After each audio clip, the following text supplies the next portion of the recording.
and welcome to Rolling with Reviews. I'm Will, and with me is the person who can sell you a divine review of dragons, Sarah. And today we're doing a review of Merchants of Magick, a set-a-watch tale. Sarah, tell us a bit about this game. All right. A crunchy roll and write using polyhedral dice. You are the owner of a magic item shop, crafting items and researching spells to sell to the adventurers of the watch. All right, Will, so why did we get this game? Sarah was shopping. Well, even before shopping. Sarah was talking about shopping. Well, somehow, even before shopping, because this was on my wish list for a while, somehow I found out this was a roll and write. I don't remember how, where, or anything what I was looking at. I keep up on a lot of different news things. And you're into the crunchy dice rollers. And I love crunchy roll and writes. So once I found out that, because I was initially turned off, I think, by the whole, it's part of the Set a Watch, mostly because we haven't looked into Set a Watch. So I don't know anything about Set a Watch. It could be a very good game. I mean, I thought it was a book series. Maybe it's a book series? I feel like there's several games, though. Yeah. So maybe it's a book series. They made some games on it, and this is another game, but it's kind of adjacent to, I don't know. We haven't really looked into it. That's probably why I didn't really look closely at this to start with. But once I found out that it was a crunchy roll and write, I was like, ooh, I like a crunchy roll and write. And then I found out it's about being an item shop owner. And so that theme was very interesting to me. Then I was putting an order together at Cool Stuff Inc. And you know, when you put an order together at Cool Stuff Inc., you need to spend over $100 to get free shipping. It's a necessity, right? She already spent over $100. No, it's more that I couldn't make a decision between this and another game. So when I realized that I could afford both, I just got both. Yeah. But anywho, that's why we got this. Yes. So what, Will, do we like about this game? I have to say balance. Most of the time I go into playing a game and I have my player hat on. I take off my designer hat. Except when, you know, something really bothers me, then I put it back on and I'm like, I need to really figure out what's going on. Why do I not like this? This game immediately grabs me straight from the designer side of things without me having that hat on because of how smart it is with everything having to do with probability. So, you have 4 dice you roll. They're all different sizes, or shapes. You have the various polyhedrals. You have your 6-sider, your 8-sider, your 10, and your 12. Those get rolled. 3 of them are good for your crafting side. That's actually making your shields and your spears and your grimoires. And your backpack. And your backpacks. The other 3, the 8, 10, and 12, the higher side, is for all your enchantments, your prefixes and your suffixes, your shocking of dwarves, your divine of dragons, your fiery of orcs. There's a lot of different ones. So when you roll that, you already have ideas of where you can spend these dice. Plus, when you're crafting items, you want that number or higher. When you're enchanting, you want that number or lower. So there's no bad rolls. Unless you're really trying to get a specific thing and then things don't roll your way. But that's when you can actually use potions to force a die result to be exactly what you want because you know timing is going to kill you in the end if you ignore it. Right.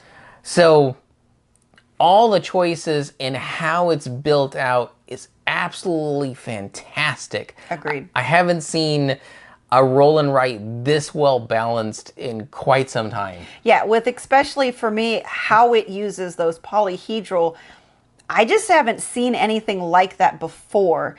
And I mean, to say it blew my mind it's kind of an understatement. I was like, oh my God, this is just amazing. I mean, I like a lot of heavy, crunchy roll and writes, but a lot of them stick to, you know, your basic 6-sider. Yeah. Maybe they use symbols. Maybe they use the actual numbers.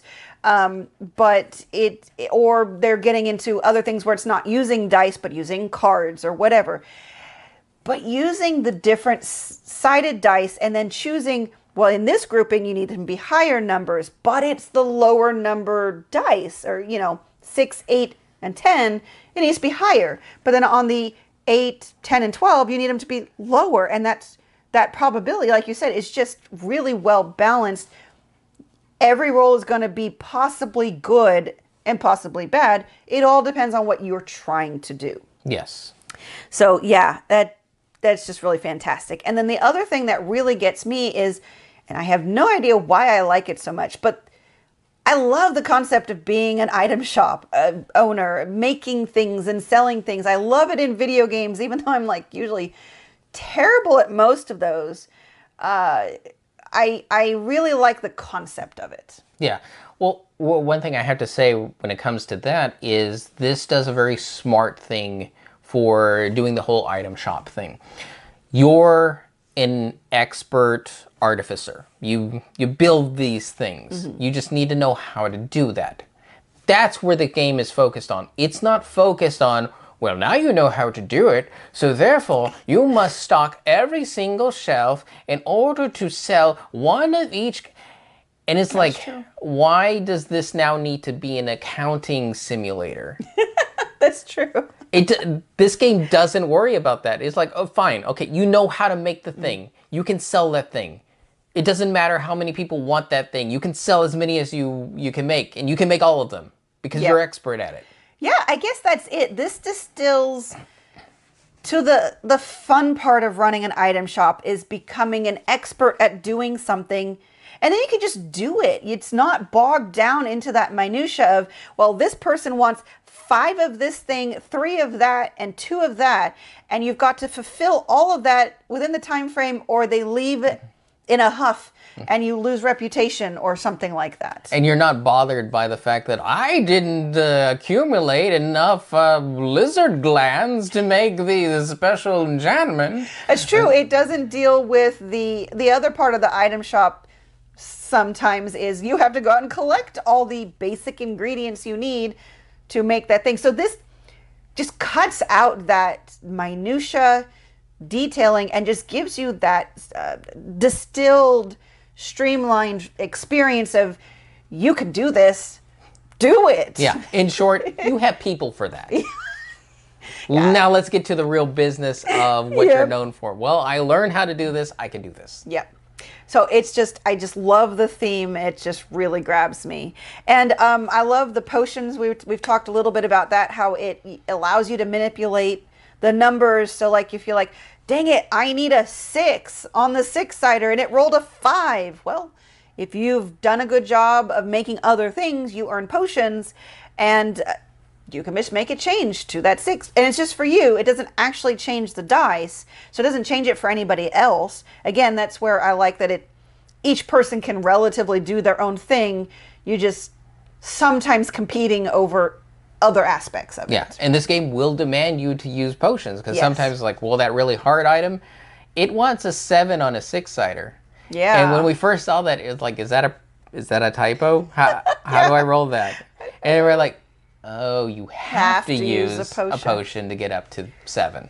Which sucks if you rolled a 1 and you need to have finished that thing. You're like, well, do I have 6 potions? Most of the time you do not. Right.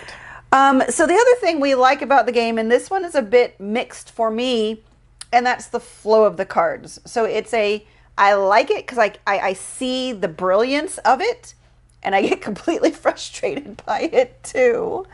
Yeah, the game is divided up into 2 main sections. There is the solo aspect where it's you're figuring out what your shop is good at. And that's where you're using the dice to mark off things and go, ah, yes, I can make backpacks now. Ah, yes, I can make Of the Dragons now. Ah, yes, I can do this now. Nobody can touch you. Yeah. The competition comes in with all the other players over the orders or the customers that are rotating around. And that's, again, what frustrates Sarah is she's like, I don't want Will to be taking this order because I'm setting up for this order. How dare he? And he just left it. He sold him that thing. Yeah. And like I think we discussed in the 2-player accessibility, at the very beginning of the game, you have 4 cards in front of you. you shouldn't even bother looking at the first 2 or 3 on the left side. They're going to leave before you can do anything about them. And it just feels really weird. I'm like, well, I want to be able to help you. And I don't think there's any way to really fix that, because you don't want people to start with something. I mean, the only thing you could think of is maybe that stuff doesn't rotate, but that, again, feels weird too. So it just is what it is, and it's just my own personal feelings of, no, please don't leave my shop. I'm just about to finish the thing you want. Versus, okay, come to me. Come to me. I can do the thing you can do. Nah, Will just sold it to him. Yeah. Well, maybe you're role-playing the ones that are going out wrong. Maybe it's like, how dare you want a fiery shield of dwarves? Get out of here, you degenerate. I don't care for your type, your adventuring type, your ne'er-do-wells, and your breaking of pots to find coins. Mm-hmm. I don't care for your type. So we've kind of already moved into the what we don't like about the game. And again, it's just a small frustration with the flow of the cards. And then the only other thing is also still kind of minor, is that someone could just really get lucky with a new card. So when you are able to complete a card, you take that card, you put in your little score pile, and you get a new card face down. Don't know what it is. You don't know what it is until the end of the round, beginning of the next round.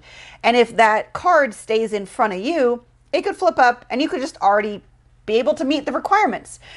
Or if it's your leftmost card, it flips up and leaves. It flips up and leaves, and you're like, no, I can do that. So, again, small. Degenerate. Degenerate. It's kind of it's a frustration, and I think it's only because I like the game so much. I want to be able to do everything. Yeah. So. Yeah. She hates the player, loves the game. Yeah. But I think for you didn't really have anything you didn't like about the game. I liked it. I like the degenerates. I like the ones I sell to.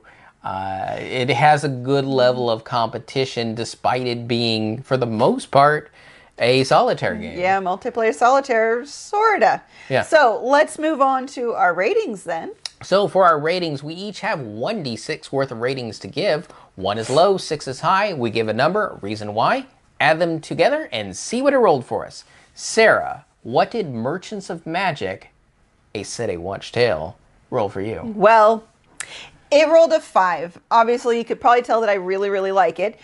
It's just not quite... No, it's not that it's not a perfect game. I mean, maybe it's not a perfect game. I'm just, like I said, maybe not quite right, because I have issues sometime with timing. Anytime there's timing in games, I don't get it. There's just times I don't get it. But everything else about the game I absolutely love. I love the probability with the polyhedral dice. I love all the different things that you can make. The potions allow you to modify the die results. I still have a fantastic time playing this game, even if I can tell that I'm not doing things the most optimally, or maybe randomness is not favoring me this game. It's a game I enjoy playing because I get to do a fun thematic thing and a crunchy, thinky thing at the same time. So this is going to be a game that I will probably suggest to play quite a lot. And if Will wants to play it, I will be up for playing it. It's just, like I said, my minor frustrations. And I think there will be probably a few times I won't want to play it if my brain's not quite up for it. But otherwise, I feel it's a really, really, really good game. For me, it also rolled a 5. And there's 2 reasons why it's not a perfect game. I can see this not being easily accessible to new players. That's true. There's just a little too much going on, and it's just going to overwhelm them and actually turn them off to gaming. So the next time you want to bring up something that's a rolling right there, like, oh, I remember that Magic game you brought in. I don't care for it, that sort of thing. But it's one that you can work up to. Yeah. So there's that. Also, looking at the rules, especially when it gets to the higher player counts, I don't think I want to play that game. I don't want to play the 7 or 8 player game, even though it's stated in the rules and it can be done.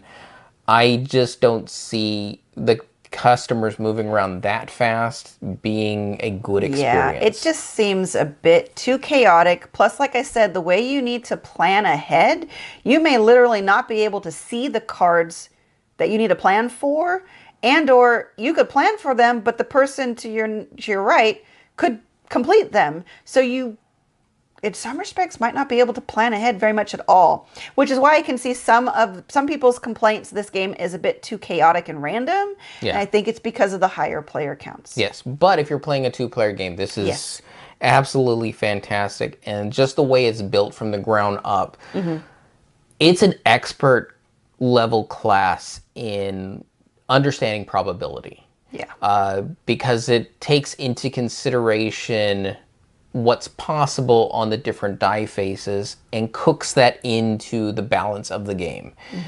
Everything about this game speaks of a very thought out balance. I just absolutely love it for that. Yeah. So 10 out of 12, a fantastic score for actually a very affordable game. Yeah. 20? Well, I did get it on, Cool Stuff Inc. always discounts things, so I can't remember the full value of it.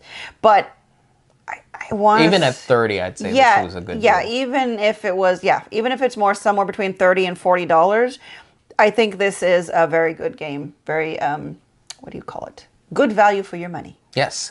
So that will do it for us here at Rolling with Reviews. If you have any questions, comments, or concerns, you can reach us out on the various social media platforms at Rolling with 2, that's TWO. We are on Twitter, Facebook, and Instagram. And on YouTube, please like and subscribe. And if you need any further help, you can check out over there. And we've been Rolling with Reviews.